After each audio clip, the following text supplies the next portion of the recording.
Mis queridos hermanos, nuevamente estamos aquí reunidos como una comunidad cristiana virtual, aprovechando pues estos medios para poder seguir creciendo en nuestra formación cristiana.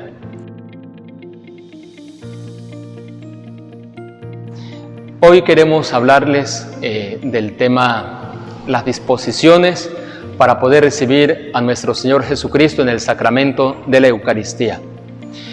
Y es que hemos visto, desafortunadamente, cómo nosotros los cristianos estamos olvidando o desconocemos estas condiciones básicas para podernos acercar a Jesucristo y comulgarlo en la Eucaristía. Les quiero decir que en la primera carta de San Pablo a los Corintios, el capítulo 11, versículos del 27 al 29, nuestro Señor Jesucristo, el apóstol San Pablo, nos dice que quien comulga en pecado, comulga su propia condenación. Entonces, esa es la primera condición, no comulgar en pecado. Comulgar en pecado es comulgar nuestra propia condenación. Si estamos en pecado, si nuestra conciencia vemos que nos reclama y ahí el Señor nos habla, acerquémonos al sacramento de la confesión con sacerdote. Ese es el sacramento.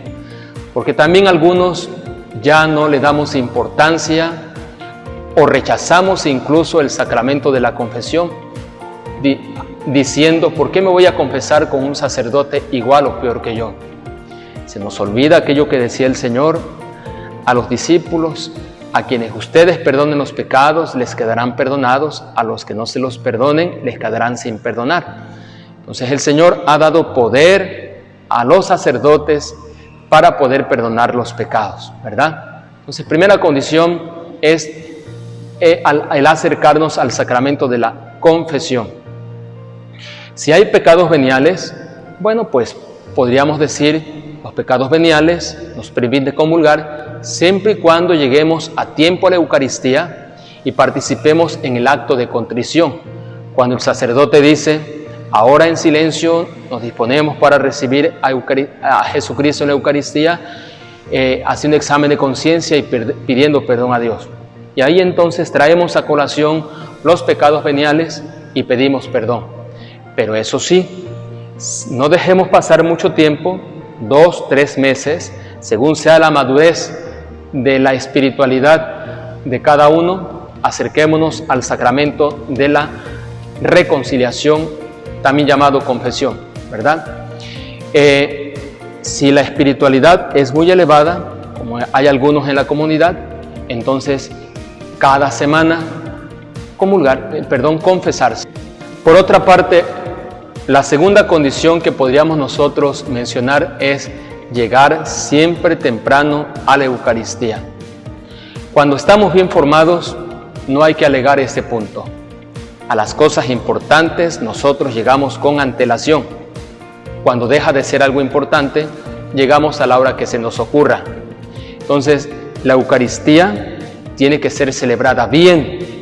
No solamente vamos a escuchar, vamos a celebrar la Eucaristía. No se dice vamos a oír misa, vamos a celebrar o a participar en la misa.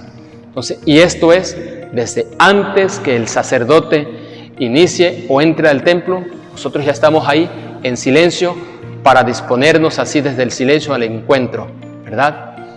Lo otro, ya que estamos en la Eucaristía, en la celebración o también misa, llamada así, debemos de estar de corazón en la Eucaristía, una presencia viva.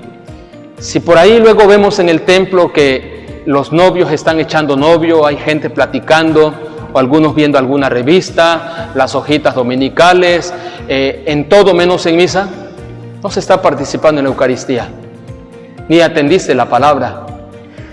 ¿Con qué o por qué razón te acercas entonces a comulgar si no estás en comunión con Dios desde la palabra? Sería ilógico, ¿verdad? Entonces, si tú no vas a la misa a lo que vas, no te acerques a comulgar. No te dejes engañar por el demonio con una conciencia laxa y decir, no, yo me puedo comulgar. No hay que comulgar, ¿verdad? También, si vamos a la Eucaristía, tenemos que ir con el ayuno eucarístico. 1 hora antes, no ingerir comida ni bebida, salvo si es necesario por cuestiones de salud, ingerir bebida por algún medicamento, pues salvo esas excepciones, ¿verdad? Ni menos con aliento alcohólico. Así no se puede recibir a Jesucristo con aliento alcohólico, no por caridad. Hay algunos también que ya tenemos vicios en nuestra vida espiritual.